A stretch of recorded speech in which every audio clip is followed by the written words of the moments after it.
Welcome to the CyberFed show. I'm Dan Manson. I teach computer information systems at Cal Poly Pomona. Each week, this broadcast will cover the world of cybersecurity competitions, similar to a sports show. We believe cybersecurity competitions are like a sport. In these shows, we drill down into competitions and provide stories, scores, and statistics. We believe those that participate in competitions are cyber athletes with the same training, passion, and coolness, plus a few additions. The opportunities for these athletes to go pro is much greater, and in our world today, we are falling behind our real competition. Let's get started. A few years ago, the New York Times ran a story with this headline: "Middle school is basketball's fiercest recruiting battleground." Last year, a high school cyber patriot coach emailed the local middle school science teacher with this question: "Do you have some students who might be interested in being on a cyber defense competition team?" What sports have done for years, we are starting to see in cybersecurity competitions. Recruiting potential talent early results in performance, passion, and payoff. Let's take a look at Troy High School and Cyber Patriot. This row, so open up VMware. How did you get started working with Troy on Cyber Patriot? Well, Commander contacted one of our science teachers, and we had some former students come in and talk to our students. We had initially 5 students who were interested and joined the team in the fall, and then at the semester we had 20 additional students come on board. So it's been a really fun partnership for our kids. Several of the students who have been on our teams are from the local area. Ladera Vista is 3 blocks away. It's an easy walk. To me, the opportunity to have middle schoolers come to a high school setting, learn in our cyber labs, sitting side by side with high school students made lots of sense. So I reached out, made the phone call, and from there I brought 3 of our kids over, and they captivated the 7th and 8th graders that were in the room. To me, what you have going is a model for the future. So we've been fortunate to work with high schools for the last several years, but the ability to have the high school work with the middle school, it's amazing to me what we can have in the future in terms of the level of talent.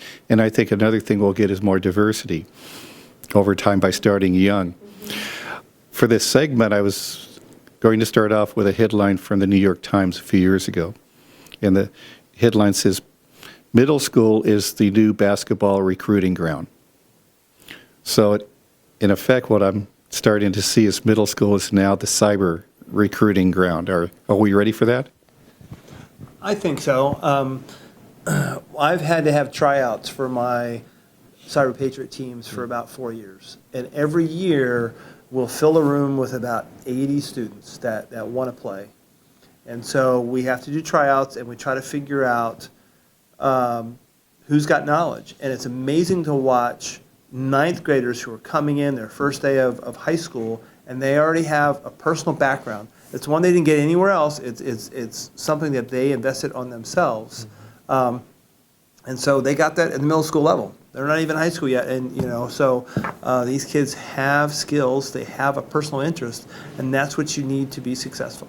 So if you want to make your sports comparison, as I know you like to, this is the equivalent of going out and playing Pop Warner, or going out and playing Little League, or going out and you've prepared now to go now and compete and try out for your high school team, And the talent will just get better and better because we're starting young and we're channeling the passion. You have kids that are good because they learned on their own, but kids who learn through this structured environment, how many more kids will we get? How much better will they get? Success breeds success. So the word is out there, and we can just see that at what happened at Ladera Vista this year. It started with 5 kids, and now it's 25 kids. And that's just within the year in the same school. So word gets around, and the kids, hey, this is this is neat, this is cool, and so they have fun with it. And for Troy, this is a model I think the school is familiar with, because to be fair, 30 years ago when Troy Tech started, it's not what it is today. Today it is far more successful. It's far larger than it's ever been. And this is just another means by which, we're taking something that interests the kids greatly. The kids will be drawn to us, particularly those that are interested in it and want to excel at it. And by being able to bring in really motivated kids from Ladera Vista into our school, as well as others that might also start to say, wow, this is a magnet, for this type of program. For those of us who really want to excel in Cyber Patriot, along with our other things in our Troy Tech, yeah, it's going to be something it's going to be fantastic. I think we always want to make learning relevant for our students and help them to make meaningful connections and see the application in the real world. And this is something that obviously does that and is very interesting to them and something that kids are drawn to. So I'm excited to see what happens next with this partnership. The other link that's really interesting, you have somebody who wants to be a doctor, and they'll study math and science, and they'll do internships, they'll do things like that.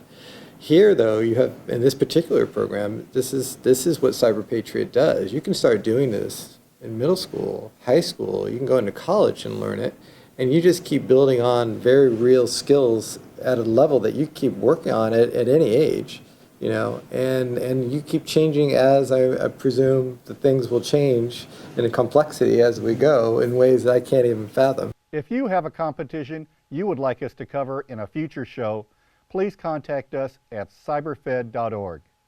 I'm Dan Manson. See you next week.